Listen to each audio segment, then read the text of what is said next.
Silas Vance had been preparing for this evening since Tuesday. He had polished the parlor floor himself, which was notable because Silas Vance had not voluntarily cleaned anything since the early years of his first marriage, and even then the historical record was disputed. The chandelier was dusted, the good china was out, and both of his eldest daughters had been briefed, dressed, and positioned near the fireplace like a carefully curated display at an upscale boutique. Beautiful, deliberate, and priced to move. Serafina wore the gold sequined gown that made her look like a chandelier herself, which, to be fair, suited the room's overall theme.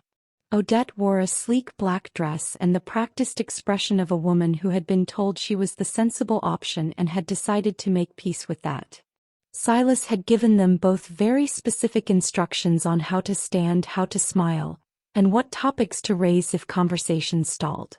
He had given Alara no instructions at all. She stood by the velvet curtains at the far end of the parlor, slightly removed from the production her father had staged, watching the whole arrangement the way a person watches a weather forecast they already know is wrong.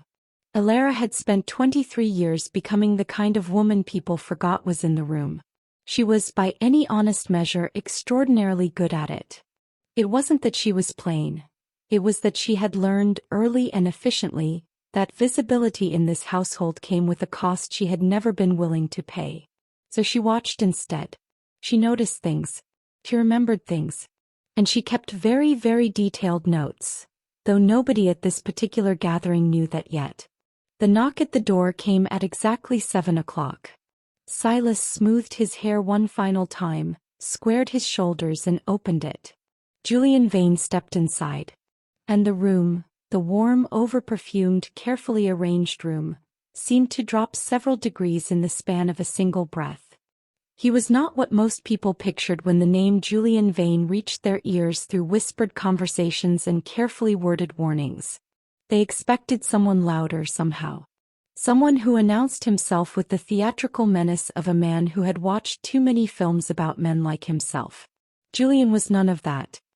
He was broad-shouldered and unhurried, dressed in a dark suit with his collar open at the throat, looking less like a man who had arrived for a business arrangement and more like a man who had simply decided at some point that the world would adjust its schedule to his. The heavily tattooed figure who accompanied him stopped just inside the doorway and stood there with the particular stillness of someone whose entire job description could be summarized in 2 words, and neither of them was friendly. Serafina's smile, to her credit, held. Odette gripped the small evening bag in her hands with slightly more enthusiasm than the bag deserved. Silas stepped forward with his arms open, his voice climbing into the register he reserved for people he both needed and feared, which was a register he had been using quite frequently these past several months. "Mr. Vane, welcome, welcome," he said with the warm, frictionless confidence of a man who had decided that if he smiled broadly enough, the universe would return the gesture. Julian looked at him the way a chess player looks at a piece that has just moved itself into an unfortunate position. He said nothing. He simply waited. Which, Alara noted from her corner, appeared to be causing her father significant internal distress. Silas pivoted smoothly, or attempted to, gesturing toward his daughters with the sweeping enthusiasm of a man revealing the answer to a question nobody had actually asked. "Take any daughter you want," he said. The words left his mouth and hung in the air for a moment, apparently as surprised to be there as everyone else in the room. Serafina's smile tightened by precisely 1 degree. Odette blinked. Even the chandelier seemed to flicker, though that was likely the old wiring and not a moral objection, though one could never be entirely certain in a house this old. Julian did not look at Serafina. He did not look at Odette. His gaze traveled past the gold dress, past the practiced smiles, past Silas and his outstretched arm and moved, with the calm, unhurried certainty of a man who had already made his decision before he walked through the door, to the woman standing by the curtains. Alara felt it before she fully processed it. That specific weightless sensation of being looked at rather than looked past. Julian crossed the room without a word, without a glance at anyone who tried to intercept his attention, and he stopped in front of her. He was closer than she'd expected. He studied her face for a moment, not in the sweeping, evaluating way her father had always looked at his daughters, tallying their market value, but in the precise, unhurried way of a man reading something written in very small print that he wants to get exactly right. Then he extended his hand.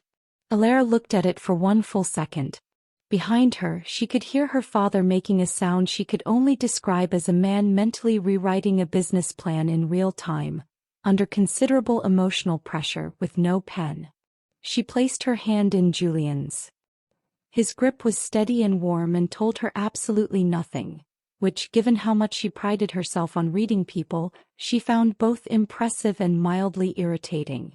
Serafina said very quietly, "What?" Odette said nothing, but the evening bag did not survive the next 30 seconds without consequence. And Silas Vance stood in the center of his carefully polished parlor, beneath his freshly dusted chandelier, next to his good china, with the expression of a man who had prepared extensively for an outcome that was no longer occurring. Alara, for her part, kept her face entirely composed. She was being selected, deliberately, specifically, by the most quietly dangerous man she had ever stood within arm's reach of, for a reason she did not yet know. And the part that nobody in that room would have believed had she told them, was that she was not afraid. She was, if anything, relieved, because she had been waiting for exactly this. For considerably longer than any of them realized. Welcome back to Tales by Jaylene, besties. I want to take a second to say we truly appreciate your love and support. They do not go unnoticed and they mean everything to this community of story lovers. If you're enjoying Alara's journey from being overlooked to becoming the ultimate strategist, make sure to like and subscribe so you never miss a chapter of the drama. Share this story with that one friend who, just like Alara, always plays the long game and is 10 steps ahead of everyone else. Alright, let's get back to the unfolding mystery between Julian and Alara. Nobody helped Alara with her suitcase. That detail, small as it was, told the entire story of her life in that house more honestly than she could have managed in 1,000 words. Serafina had retreated upstairs the moment Julian's car pulled into the driveway, and the sound of her bedroom door closing had carried the specific energy of a woman who needed to be dramatic in private before she could be composed in public again. Odette had simply stood in the hallway watching Alara pack with the wide, slightly guilty expression of someone watching an accident they feel partially responsible for but had no intention of preventing. She had said, "You don't have to go, you know." Alara had looked at her and said nothing, because they both knew that wasn't true, and there was no version of that sentence that deserved a serious response. Silas Vance walked his daughter to the door the way a man walks to the post office. Purposefully, efficiently, with no particular emotional investment in what happens once the package leaves his hands. He had not asked her if she was frightened. He had not asked her if she needed anything. What he had asked, in a voice pitched just low enough to suggest it was meant to be private but loud enough to confirm it wasn't, was whether Julian had mentioned anything about the remaining balance on the debt. Alara had picked up her suitcase and walked through the front door without answering him. The morning air outside was cool and carried the faint smell of rain that hadn't arrived yet, the kind of weather that couldn't quite commit to anything, which felt, under the circumstances, almost poetic. Julian's car waited at the bottom of the stone steps, dark, long, and impeccably still like its owner. The broad figure from the previous evening stood beside the rear door, and he opened it as she approached without a word, without a smile, and without any of the performative courtesy that people use when they want you to feel comfortable but aren't particularly invested in whether you actually are. Alara appreciated the honesty of that. She placed her suitcase in the car herself, sat down, and did not look back at the house. She had told herself years ago that when this moment came, and she had always known with the quiet certainty of someone who plans carefully and waits patiently, that some version of this moment would come, she would not look back. He didn't. The car moved through the iron gates of the Vance estate and onto the wide, tree-lined road beyond, and Alara kept her eyes forward and her hands folded in her lap and her breathing even. Julian sat beside her. He had said nothing since the parlor, which she was beginning to understand was simply his natural condition rather than a deliberate strategy. The silence between them was not uncomfortable exactly, but it had weight. The kind of silence that is aware of itself, that knows it will eventually have to end and is in no particular rush. After several minutes, without turning his head, Julian spoke. "You didn't say goodbye to your father," he said. Alara watched the trees pass outside the window. "No," she said simply. Another silence followed, shorter this time. "Good," Julian said quietly. And that for now was all either of them needed to say. The gates of Julian Vane's estate did not open so much as they parted. Slowly, deliberately, with the kind of mechanical authority that made it very clear they were doing you a favor by moving at all. Alara watched them through the car window and made a quiet mental note of how long they took, how thick the iron was, and how many cameras she counted along the perimeter wall before the car curved up the driveway and the main house came into view. She counted 7. There were almost certainly more. The estate itself was not what she had expected, though she had been careful in the weeks leading up to this moment not to expect too much of anything. It was vast and pale and built from a gray stone that looked like it had been chosen specifically because it did not apologize for itself. The architecture was old.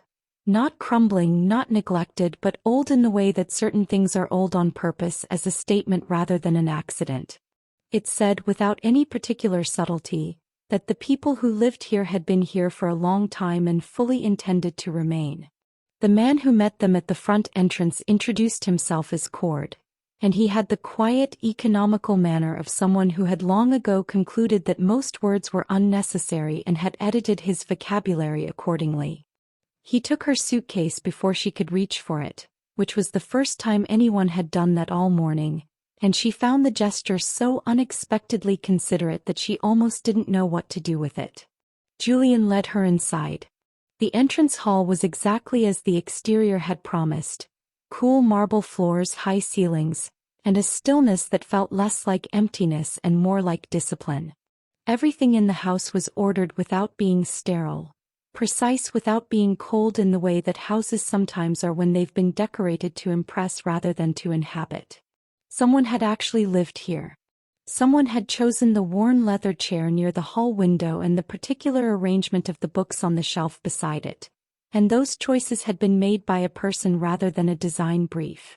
Julian walked her through the main corridor without offering a tour, which she appreciated, because she preferred to learn spaces on her own terms. He stopped at a set of double doors near the east wing, pushed them open and stepped aside. Lara walked in. The room was a library. Floor-to-ceiling shelves lined 3 of the 4 walls, filled with the particular organized density of a collection that had been built over decades rather than purchased wholesale for aesthetic purposes. A large desk sat near the window overlooking the grounds, solid and worn at the edges in the way that good furniture gets worn, through use not neglect. Natural light from a window that faced east, which meant mornings would be bright and afternoons would be quiet. She stood in the center of the room and said nothing for a moment. Julian watched her from the doorway. "This is yours," he said. Not a guest room with a lock on the outside. Not a gilded arrangement designed to make captivity feel like hospitality.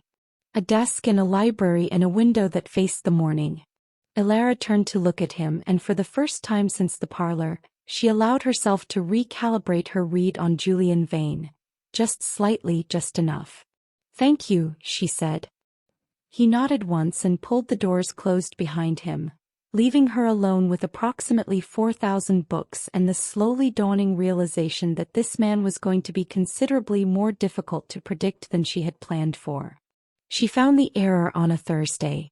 It was not the kind of error that announces itself loudly, waving its arms and demanding attention the way obvious mistakes do in order to get caught quickly and forgiven easily.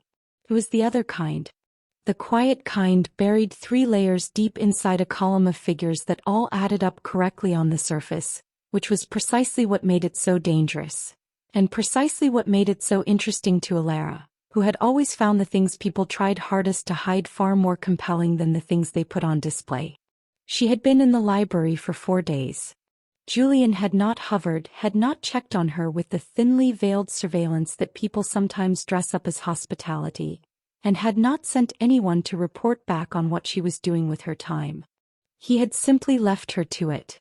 What she had done with her time, after she had finished cataloging the library's existing organization and quietly reorganizing two shelves that had clearly been arranged by someone who valued aesthetics over logic, was locate the archive of financial ledgers stacked in the wooden cabinet behind the desk.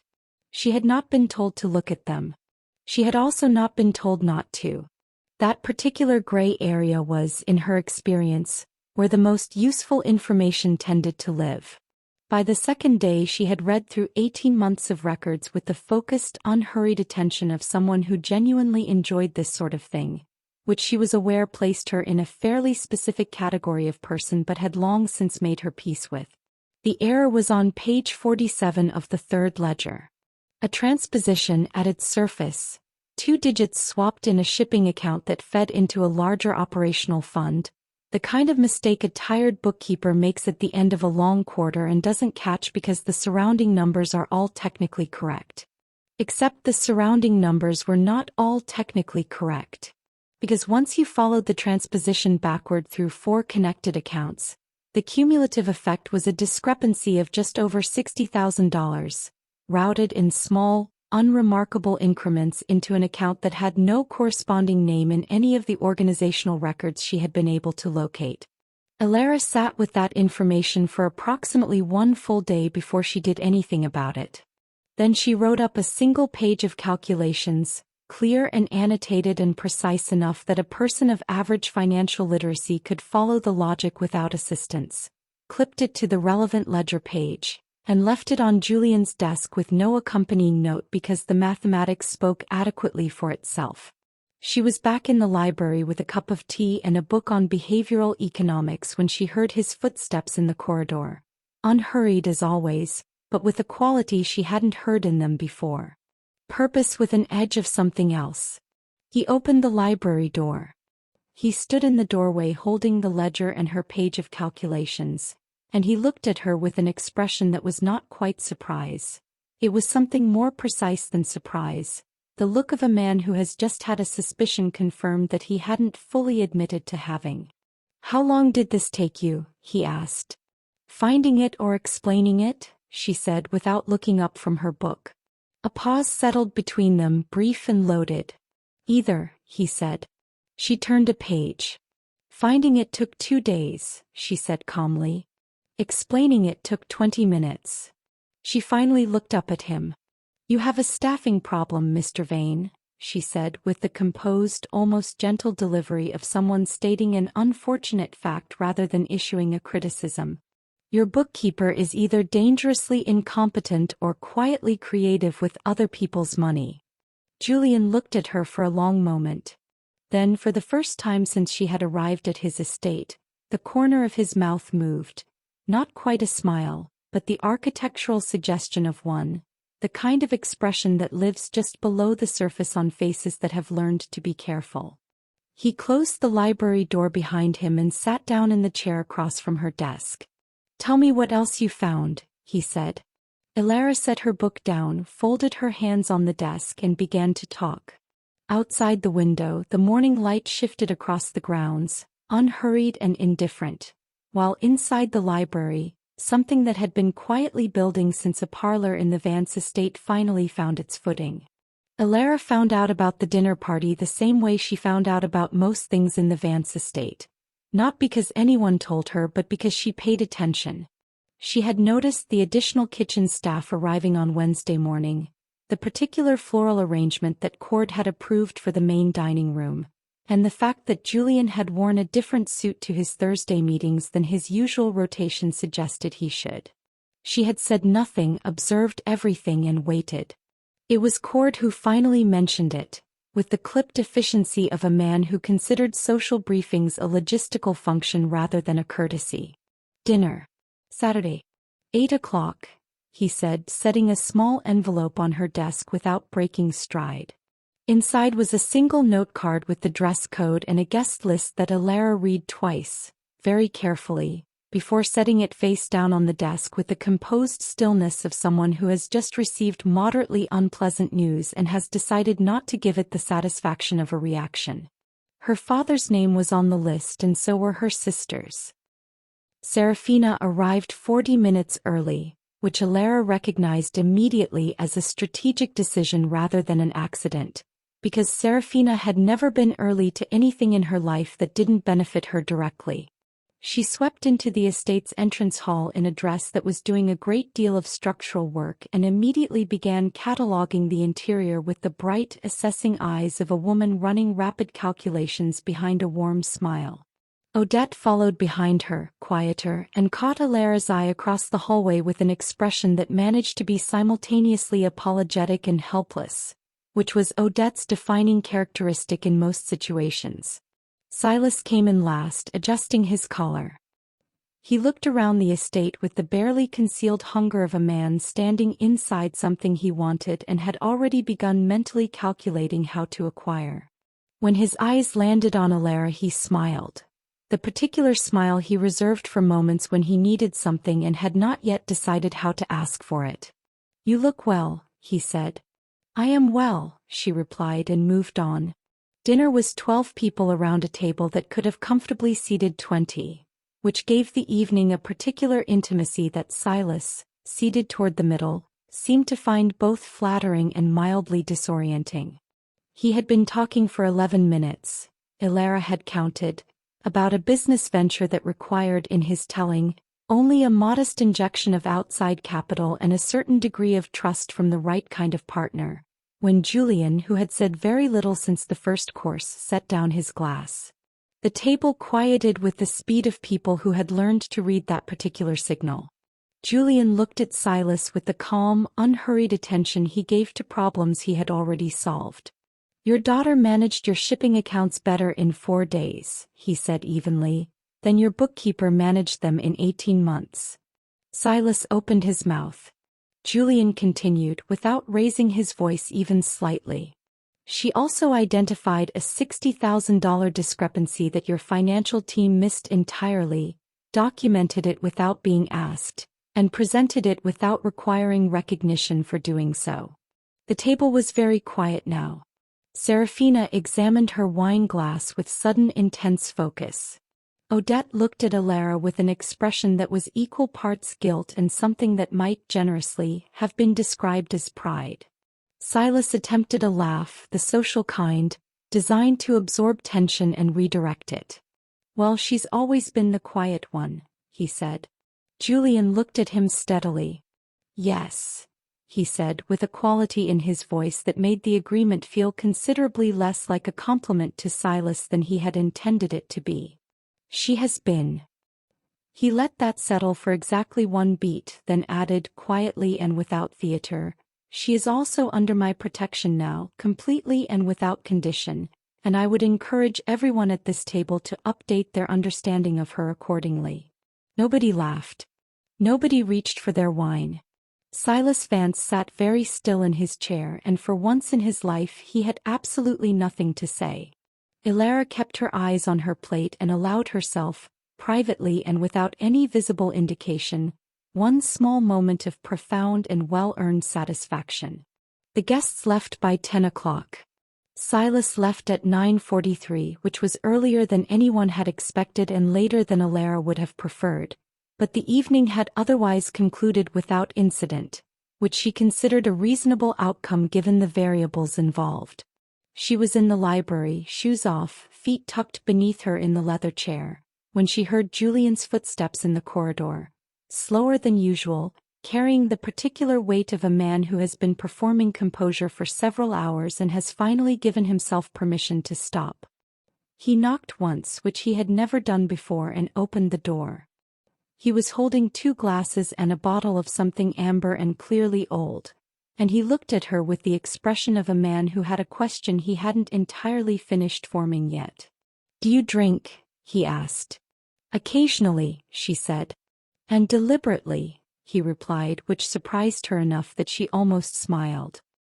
He sat in the chair across from her desk, the same chair he had occupied the morning she showed him the ledger, and poured 2 measured glasses with the careful attention of someone who respected what they were handling.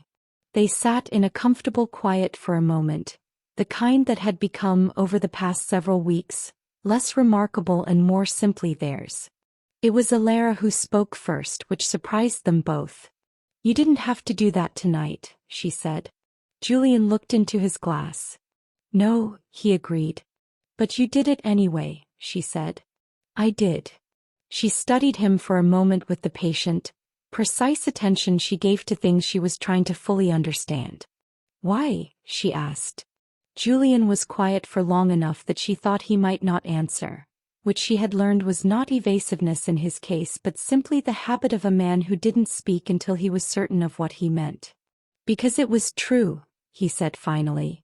"And because someone should have said it a long time ago." Alara looked at him carefully. "That isn't the only reason," she said. It wasn't a challenge, just an observation, stated with the calm confidence of someone who had read enough people to know when a complete answer was being courteously withheld. Julian exhaled slowly. He leaned forward, resting his forearms on his knees, and looked at the floor for a moment with the expression of a man setting something heavy down after carrying it for a very long time. "My father built something real in this community," he said quietly. "Not the empire, not the reputation, the actual community." He paused, turning the glass slowly in his hands. He kept 3 neighborhoods functioning when the city had written them off entirely, kept families housed, kept businesses open, kept people safe when the institutions that were supposed to do that had simply stopped bothering. Alara said nothing because this was not a moment that required her to. "When he died," Julian continued, "the whole structure he'd built was 2 weeks from collapse." He looked up. "I was 31 years old and I had a law degree and absolutely no desire to be what I became." The room held that admission carefully. "But there was nobody else," he said simply. "So you stayed," Alara said. "So I stayed," he confirmed. He sat back in his chair and looked at her with an openness she hadn't seen on his face before. Not vulnerability exactly, but the particular expression of a person who has just shown someone a room they don't normally unlock. "I have spent 14 years being the thing people are afraid of," he said, "so that the people I actually care about don't have to be afraid of anything." Alara was quiet for a moment. "That," she said carefully, "is either the most noble thing I've ever heard, or an extremely sophisticated justification for a complicated life." Julian looked at her. "Can't it be both?" he said. And for the first time in the 5 weeks she had lived inside his fortress, Alara laughed. A real one, unguarded and unhurried, the kind she hadn't produced in so long it felt slightly unfamiliar in her chest. Julian watched it happen with the quiet attention of a man filing something carefully away. Outside, the estate settled into its nighttime stillness, and inside the library 2 people who had spent their entire lives being profoundly misunderstood sat across from each other and, for a brief and honest moment, did not misunderstand each other at all. Silas Vance had many qualities, but self-awareness had never meaningfully competed among them.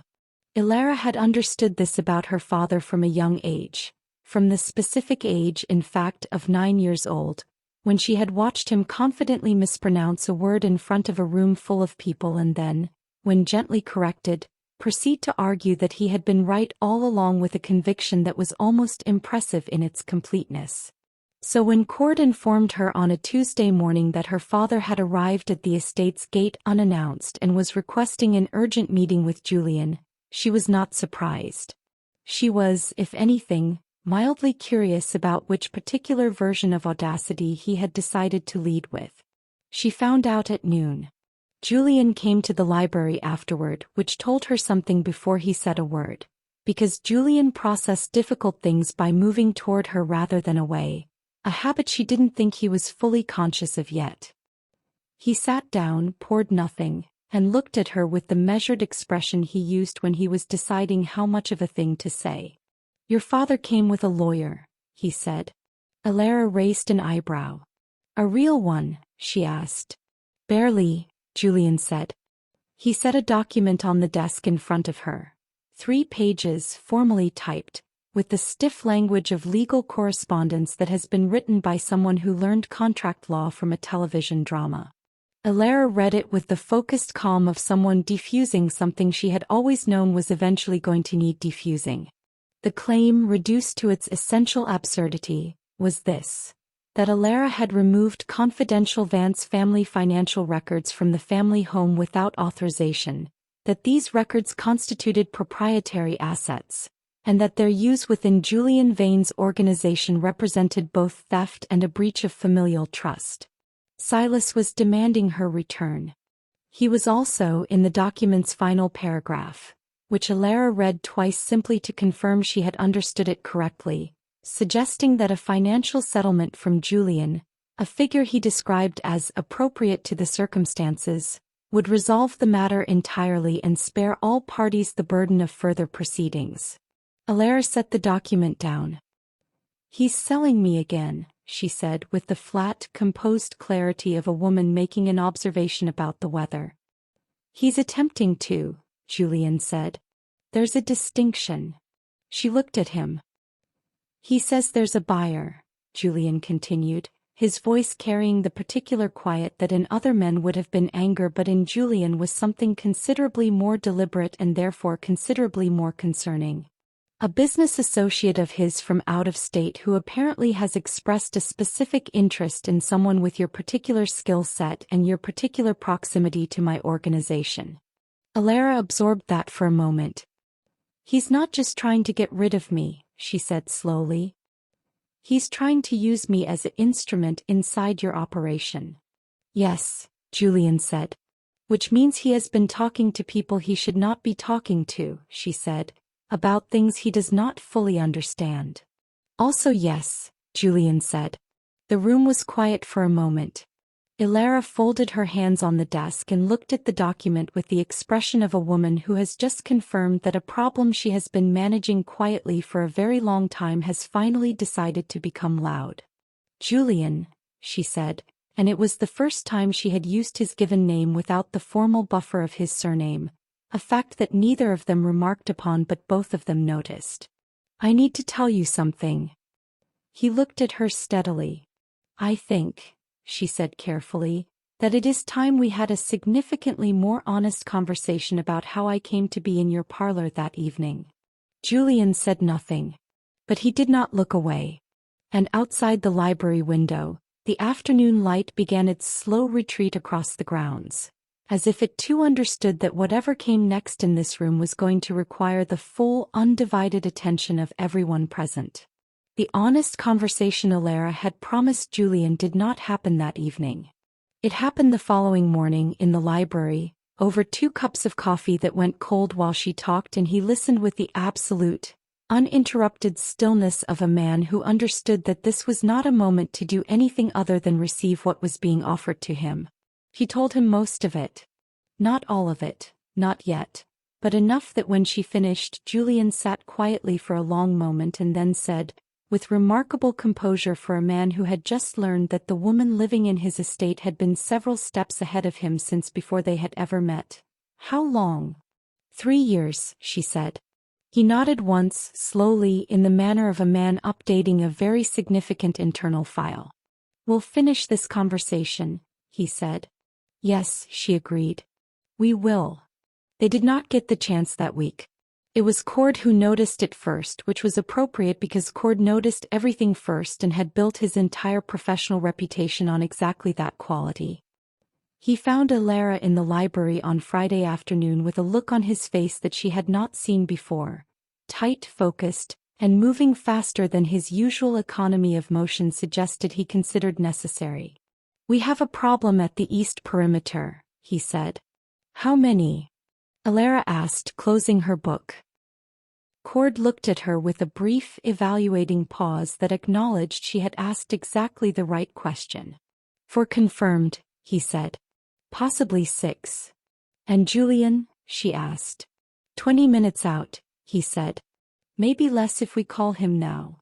"Call him," she said, already moving toward the security panel behind the far bookshelf, the one she had spent 11 days helping Julian's technical team rebuild from a system that was, in her professional assessment, embarrassingly optimistic about its own capabilities. She pulled the panel open and her fingers moved across the interface with the focused efficiency of someone who had not merely observed a system being built but had quietly improved it while nobody was paying close enough attention to notice. The east perimeter camera showed her 4 men moving through the treeline with the particular body language of people who believe they are being subtle and are not. A 5th figure was visible at the outer gate. Ilara looked at him for exactly 2 seconds before she recognized the coat. Her father's coat. The gray one with the double buttons that he wore when he wanted to appear more substantial than he was, which was most occasions. She felt something cold and clarifying move through her chest. Not quite anger, not quite grief, but the specific sensation of a thing you have braced for finally arriving and being somehow worse than the bracing had prepared you for. She exhaled once steadily and then she got to work. The estate's security system in its rebuilt form operated on a zoned architecture that Ilara had suggested and the technical team had implemented. A design that allowed individual sections of the grounds to be isolated, locked, and monitored independently without disrupting the whole. It also, at Ilara's quiet recommendation, included a secondary containment protocol for the east corridor and the service entrance that the original system had left almost entirely unaddressed. Nobody had asked why she suggested it. She had not explained. She activated the east corridor lockdown first, which sealed the service entrance and triggered pressure sensors along the treeline path the 4 men were using.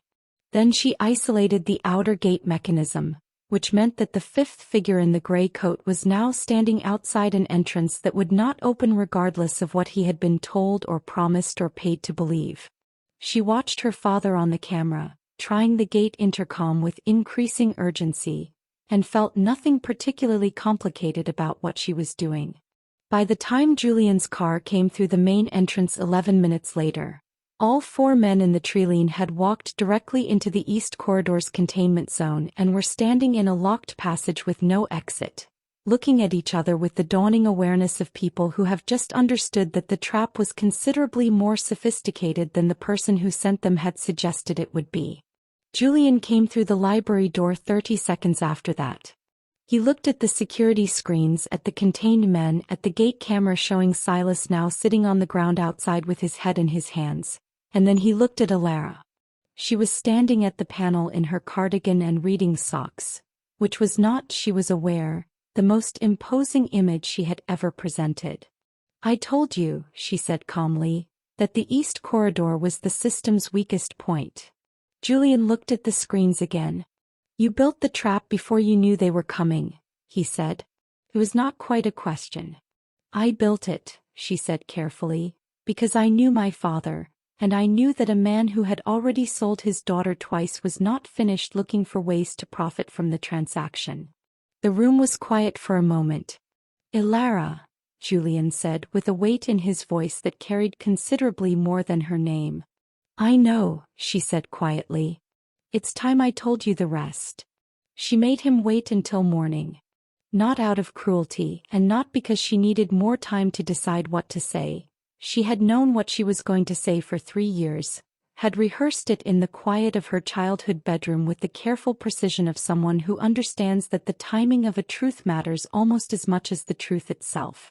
She made him wait because the evening had been loud in the way that only the aftermath of danger can be loud, full of movement and debriefs and cords clipped efficiency and the particular administrative weight of 4 men in a locked corridor who all needed to be dealt with before anyone could sit down. By the time the estate was quiet again, it was past midnight, and Ilara had decided that what she was about to hand Julian Vane deserved daylight. She found him in his study at 7 in the morning.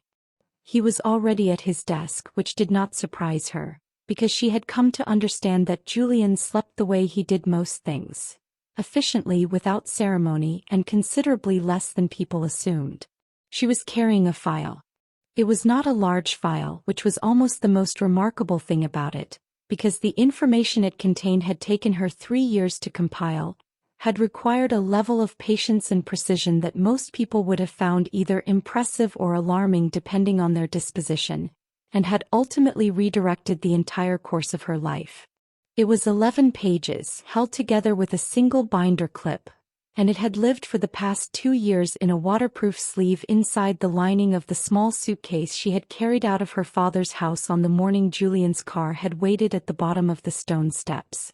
She set it on his desk. Julian looked at it, then looked at her and said nothing, because he had learned by now that Alara did not make gestures without intention and that the most useful thing he could do in moments like this was be still and pay attention.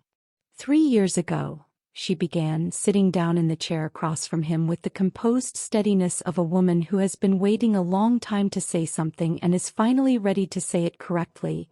My father's gambling debts reached a figure that made his situation, by any reasonable financial assessment, unrecoverable. Julian's expression did not change.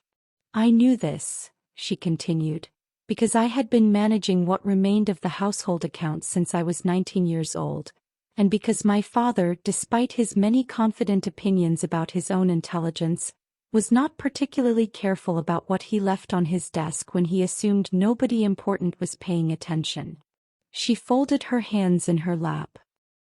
I also knew, she said, that when a man like my father reaches that kind of financial crisis, his solutions become dangerous, not just to himself but to anyone within his immediate reach. She paused. And I had been within his immediate reach for 23 years. Julian opened the file. The first page was a detailed accounting of Silas Vance's debt structure. Creditors, amounts, timelines, and a clear paper trail of exactly how the money had moved and where it had gone, documented with a precision that no amateur had produced. The second page was a record of communications. Julian read it slowly, and Alara watched the moment he reached the part that mattered. The anonymous financial disclosure submitted 14 months ago to an intermediary she had identified through 18 months of careful research as someone with a direct and reliable line to his organization. He was still for a long moment. This came through Harwick, he said quietly. Yes, she said. Harwick told me it was an anonymous source, Julian said. It was, she said simply. It was me. The study absorbed that admission with the same stillness it gave everything else, unhurried and without judgment. Julian closed the file. He looked at her across the desk with an expression she had not seen on his face before, not the composed authority she had catalogued in the parlor, not the quiet openness of the library late at night, but something considerably more unguarded than either. The expression of a man who is reordering a very significant number of things simultaneously and doing it with admirable structural integrity. You sent me to your father, he said. I sent you the information, she corrected, gently but precisely. What you did with it was your decision. You knew what I would do with it, he said. She held his gaze steadily. I knew what a man who built his life around protecting people would do, she said. When presented with evidence that a vulnerable person inside a dangerous household needed a specific kind of exit that she could not construct entirely alone. The room was very quiet. You chose me, Julian said. Before I chose you. Yes, she said.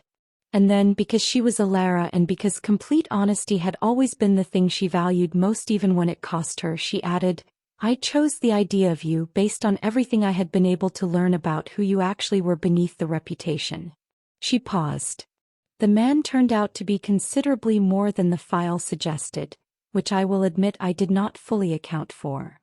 Julian looked at her for a long moment with the particular attention he reserved for things he wanted to understand completely. Are you telling me, he said slowly, that in your 3-year plan to engineer your own freedom, the one variable you failed to anticipate was that you might actually come to respect the person you'd chosen as your instrument? Alara considered that for exactly one beat. I would use a different word than respect, she said carefully. Julian's expression shifted, and this time, it was unambiguously a smile, full and unhurried and entirely real, the kind she suspected very few people had ever been in a position to see.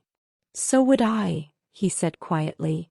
Outside the study window, the morning light moved across the grounds in long, generous streaks, warming the pale stone of the estate walls, And inside, two people who had each spent a lifetime being far more than anyone around them had bothered to notice sat across from each other in the early quiet and understood, without needing to say it directly, that whatever came next was going to be built on something considerably more solid than either of them had originally planned for.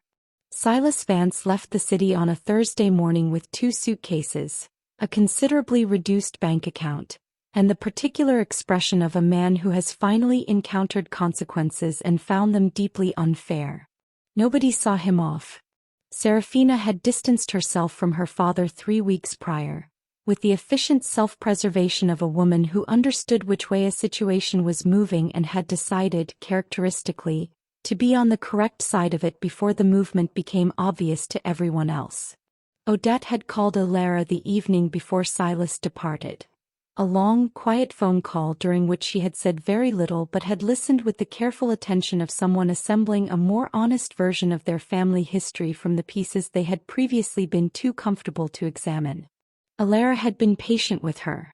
She always had been.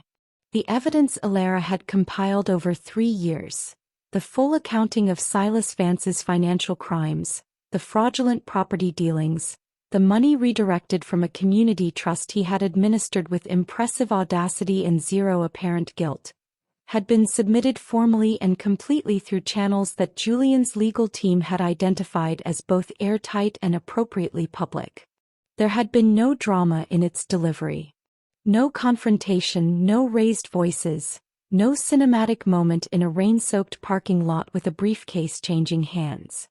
Just 11 pages of precise, irrefutable documentation, delivered quietly to the people who needed it, by a woman who had always understood that the most powerful thing you can do to a man who has underestimated you is simply let the record speak.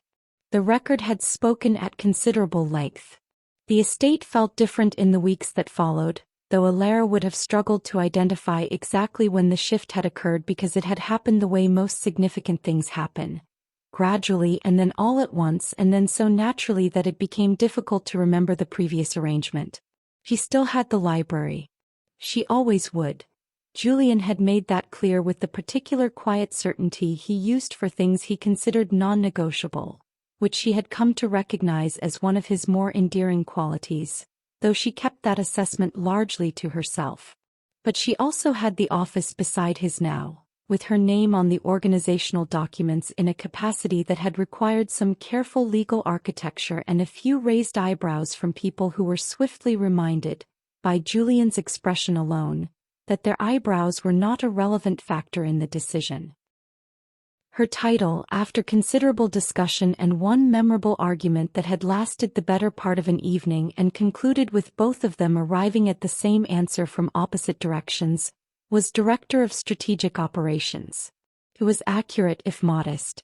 On the morning the new Community Development Charter was filed, the one that formalized Julian's organization's commitment to the 3 neighborhoods his father had built and that Alara had spent 4 months restructuring into something that could sustain itself legally and indefinitely, they stood together on the front steps of the estate while Cord managed the paperwork inside with his usual clipped precision. The morning was clear and unhurried. Julian stood beside her with his collar open, looking out across the grounds with the expression of a man who has set something heavy down and is still slightly surprised by the absence of the weight. "Your father thought he was getting rid of a spare part," he said. Alara watched the light move across the stone walls. "Most people did," she said. Julian turned to look at her with the full, unhurried attention he had given her since the evening in the library when she had laughed for the first time and he had filed it away like something worth keeping. "Most people," he said quietly, "were spectacularly wrong." Alara considered that for a moment. "Yes," she said simply. "They were."